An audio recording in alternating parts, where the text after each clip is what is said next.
Stuttgart kick-started the Europa League campaign this week against Celta Vigo. Considering that game happened on Thursday and today is Wednesday, the question is, will this may age horribly?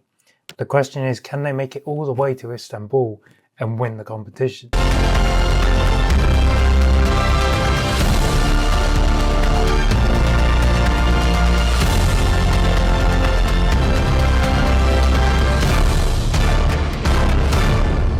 The last German team to win the competition was most famously Frankfurt back in 2022, when they went on a fairy tale run which included that night in Barcelona where they just took over the Camp Nou and beat Barcelona as well, before beating Rangers on penalties in the final in Seville. So can Stuttgart replicate it? Obviously the format's slightly different now, so that's already the problem. But Stuttgart do have some pedigree in Europe. In 1989, they finished runners-up in the UEFA Cup, which is obviously the predecessor to the Europa League. And they lost in the final to Napoli, who had Diego Maradona in their team. They also reached the semi-finals of the same competition in 1980. The Swabians qualified for this edition following a poor league season that saw them finish 10th.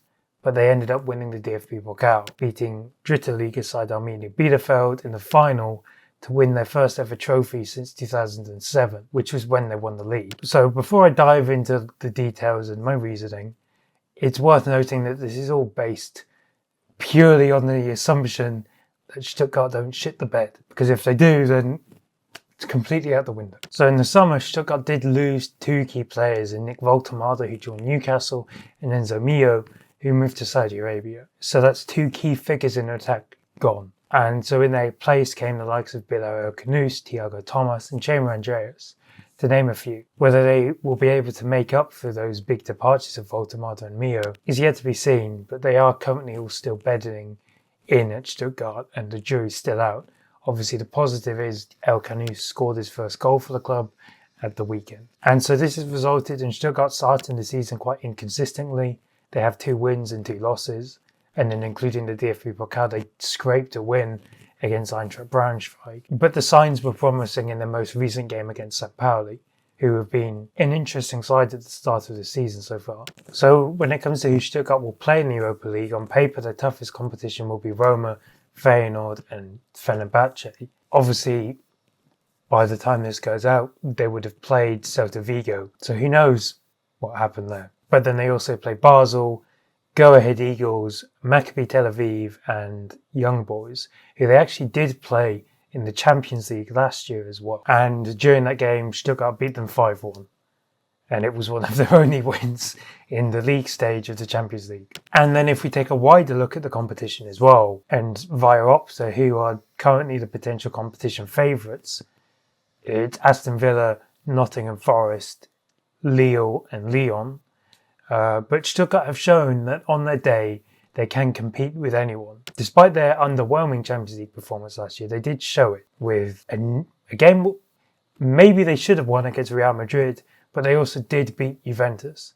While in their season that they finished second in the Bundesliga, which is currently the level Stuttgart should be at, then they beat Bayern and they went toe-to-toe with Leverkusen. I think it's then also worth looking back at Stuttgart's Champions League campaign from last year as well, because it was their first adventure into Europe, or back into Europe, for a while. And so they put in a commendable performance against Real Madrid. They drew with Sparta Prague when they should have won. They beat Juventus. They lost to Atalanta. They lost to Red Star Belgrade, which shouldn't really be happening for really any team that's in the top 5 leagues. And then they beat Young Boys, they beat Slovan Bratislava, and then they lost to PSG. But considering that PSG were on demon time last year and ultimately won the whole competition, I don't think it's really that big of a deal. So now onto the personnel. Stuttgart have a very good squad, but I think the best thing about them is their head coach.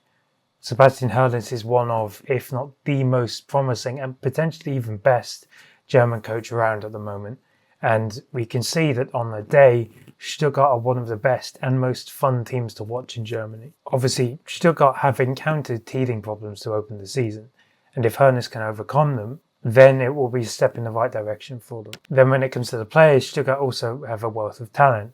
In defence, they have Maximilian Mittelstadt, who is one of the best left-backs in the league. Admittedly, if we're talking left-backs on the day, he's probably third behind Alphonso Davies and Alejandro Grimaldo. And again, he's a regular for the German national team, and it even ahead of Euro 2024 resulted in Nagelsmann saying he's statistically the best left-back in the world. So in Jeff Szabo, they have a very much underrated leader of the back line. He's very much a kind of battering ram. And compliments who they have on the other side, which is Finn Jeltsch, who's still only a teenager and has been learning his trade in really the deep end, which Stuttgart.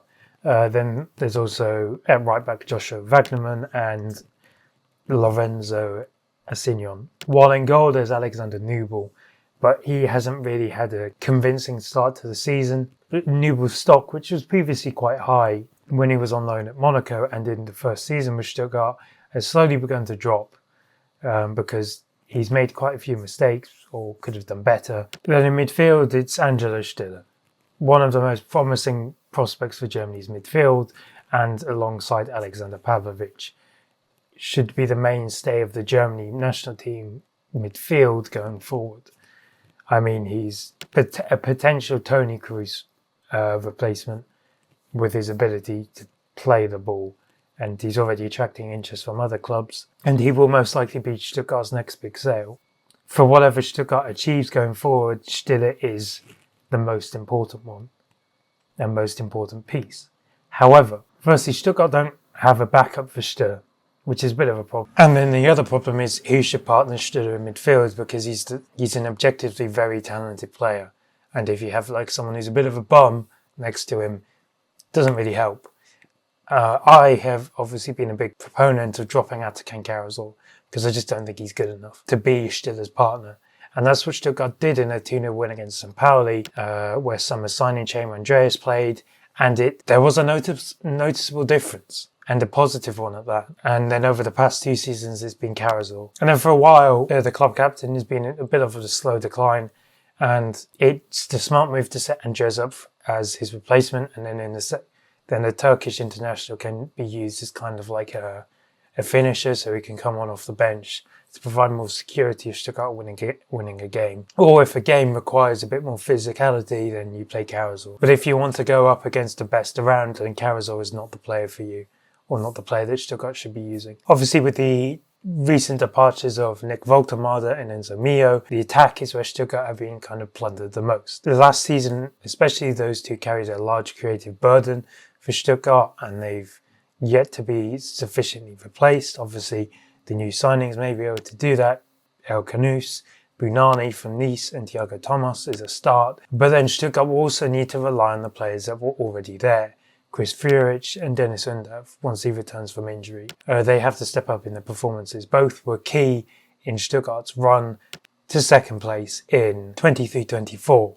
But both have struggled since then. Führich has even lost his place in the starting 11, while Undav has played but has struggled to score really. At the latter stages of last season before the Pokal, he managed to find his form again and then played a key role in the Pokal win. On his day, Undav is one of the best forwards in the league, but last season he struggled, and the key for Undav will be trying to create that connection and partnership with Ermedin Demirovic that he had with Suri Guirassy.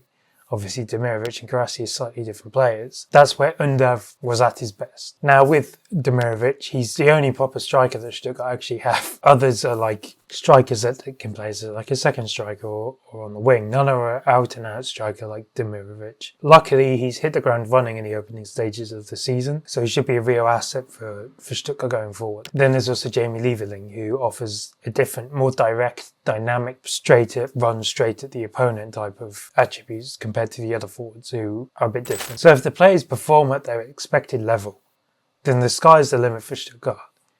I mean, the fact that they won the DFB Pokal means they do have like this needed winners mentality of, you know, like you need to know what it's like to win to then win some more. I mean, you see it throughout sports that like you need to have like a setback or whatever before you win. And then when you win, you can continue winning because you know what it takes to win. And now Stuttgart have had kind of both. They won the Pokal that season, but then they failed in the league and then also in the league phase of the Champions League. And so they can use that as a learning curve for the squad and Hoeneß himself, actually, because for being honest, Hoeneß is still actually quite a young manager. So that should be like the learning curve for Stuttgart to then understand what it takes to play in a competition of this magnitude. So here is where this whole thing is just based on an assumption. If Stuttgart can reach the level where they play the fun, attractive football that's become known under Hoeneß, then I am solely of the belief that they are more than capable of winning the Europa League, especially when considering the current state of the other favourites that I've mentioned beforehand. Aston Villa, they've scored like 1 goal in the Premier League and look way off the team that they were last season.